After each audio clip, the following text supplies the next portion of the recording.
So you guys go to work, something goes wrong, you have a bad day.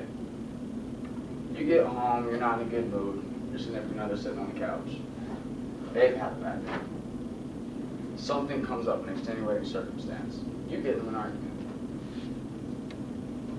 Then it escalates. It gets worse. Now you're not just arguing, you're yelling at each other. And eventually the argument gets out of control.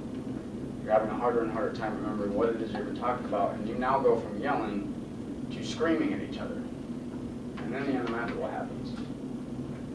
You hit them, or they hit you. And a lot of you are thinking, okay, well, I would never let that happen to me. I would never do that to a significant other. But the fact of the matter is, from the National Coalition for Defense Against Domestic Violence, 20 people in this country every single minute are assaulted by a significant other. Someone you think would never do that to you, or you would never allow that to happen or do that to them. But it does. And there's a lot of different extenuating factors: drug abuse, alcohol abuse, lack of mental stability, psychological issues. But the fact of the matter is, that all started with a conversation. Because you didn't just walk up to one another and start making faces and then somebody hit somebody. There had to be a conversation. And when it gets to an extreme that bad, that's what's called a complete breakdown in communication. And it happens. Now, when I was a college student going to college for the first time, I sat down with an advisor and I was looking at my options, and I needed to take a class. I needed a sociology class for an elective. And I saw this class called Interpersonal Communications. I was like, okay, so what's it about? Like talking to people? All right, I'll take that, BCA. It ended up being one of the most important classes I've ever taken in my life. Because it's not just talking to people, it's how, and there's a lot of different factors.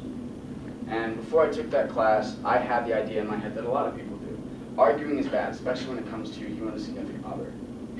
Any arguing is bad. It's just, we have that fear, it's an instinct. We instantly get defensive, we say things that completely retract from the argument and have nothing to do with it. So what I want to talk to you guys today is about good tips on interpersonal communication. Important ideas that you will use every single day. So what I'm going to do for you is I'm going to break down the 4 key components, and there's a lot of different things to an argument. It's complicated, but for simplicity's sake and without oversimplifying, I broke it down into 4 main categories. Arguments are something that are going to happen every single day. You can choose how to handle it, and there are good and bad ways. And there's a lot of key things that you can follow to ensure that you always maintain something that I want to reiterate through this whole thing, and that's a win-win situation. Because it's not a battle, you're not winning. It's win-win. Both of you walk away from it positively. So I'm going to go over these key points and a couple of techniques so you can always maintain yourself, control yourself, and have a positive outcome in an argument. So, 4 key components. The emotions. That's one of the biggest ones. That gets in the way of a lot of different things when it comes to an argument. You have feelings, whether predisposed or they happen during the argument. Most of the time they're not happy ones unless you're just debating about something trivial like, you know, I liked the interview, well I didn't, stuff like that. Subject and content. That one holds a certain amount of importance, but not as much as the other factors, and I'll get into that. And then there's the reasons and the resolve. That is the biggest part, the most important. You should always be looking for this, a solution, a resolve. Before I get into it, most important part, never, 110% ever, is there any reason for negative physical contact.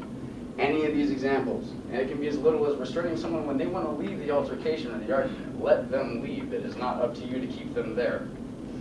Walk away, cool off, regain composure. If you feel you're headed towards some kind of negative physical contact, do that. Walk away, regain composure, come back to it. The emotions. I highlighted trust and the lack thereof because that is one of the biggest ones, because that will lead to many of these: jealousy, anger, disappointment, so many other ones. And no matter what the emotion is, you have to keep it under control. That is what successful debating or arguing with a significant other is self-control. Subject. Subject's one of those things, it's kind of important, and it should be. It plays a role, but it's not as big of a piece because you should be able to talk about anything. If you find that there's subjects that you just can't come to a positive outcome with, know them and we'll get to that. Reasons. You're only doing one of 2 things. You're trying to convince and persuade to get someone to see your side, or you're trying to defend a point. And it's how you do those that will affect the outcome of the disagreement. The resolution. Always have a plan. You should both be doing something. It's not one-sided. You should both physically be doing something, changing an attitude, changing a habit, something you're doing, depending on the subject. And that's really important so the subject comes in. Set goals. Know what you're going to do to achieve it, what those goals should be to maintain them. Make boundaries. If you know there's something you can't talk about, find ways to avoid it, or find ways to get through it. So step 1, analyze the emotions. Know how you feel about a certain subject, how they might feel, how your significant other might actually be predisposed to have anxiety when it comes to having an argument. A lot of people do. We instantly get defensive, and we don't like it because we think it's always going to be a negative outcome. Assess your own feelings. That's what it's going to be getting into it. Consider the subject and content. Another one of those things, like I said, it's partially important, but you should be able to talk about anything, but whatever you're talking about, stay on topic. If there's multiple topics, cover them one at a time, and refrain from switching subjects. Emotions over subject and content. This can happen. That means the emotions are so great that they overcloud what the subject is. And if you find that happening, take a break. If it's a minute, if it's an hour, if it's a couple days, that's okay. Come back to it. It's no good to be so emotional that you can't stay on topic. Control your tone. That's the biggest one. How many of you have gotten in arguments because you just said something in the wrong tone and you get the, well, what does that mean? Yeah. There are so many arguments that happen just because you said something the wrong way and it was interpreted the wrong way. Don't yell. Anything you have to say, you can say at a regular volume. You can get the point across, I promise you. You don't have to scream it at people, they can hear you. Things to avoid. Noise. That's from skills that you need to know. Noise is anything from the outside that is looking to complicate what you're talking about. It could be something as simple as the TV being on, or you constantly bringing up things that are outside of the subject you're talking that have nothing to do with it. It's part of the defense mechanism. Don't use overgeneralizing statements like you always or you never. We tend to do that a lot.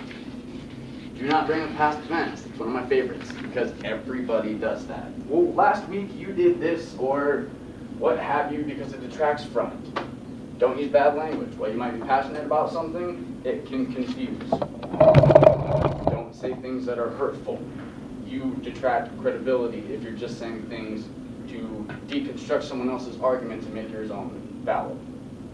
Stick to logic and fact. Know your reasons. Always have a reason. If you're talking about something that doesn't, then let it go. Find something else. Just don't engage in an argument that doesn't have a point. And don't be deconstructive towards somebody else just because you don't agree with them. The solution. This is the most important part. Take action. Admit when you're wrong. And there's certain subjects that are agree to disagree. Which means if you're constantly talking about it and you know you want to agree, leave it alone. Don't talk about it. If you can argue effectively, especially with a significant other, it can strengthen a relationship, which is hard to believe, especially for me before I started having knowledge on things like this. Because once you know these, you'll know your spouse better, their limits, the things that make them who they are, and you'll appreciate them. You'll know your own limits and the things, how passionate you are about certain values and beliefs when you're challenged, and any healthy relationship will challenge you. It'll better your interpersonal communication skills. Strengthen your relationship, like I said. And the big picture is, it's okay to argue. It's necessary. That's how you get to know people.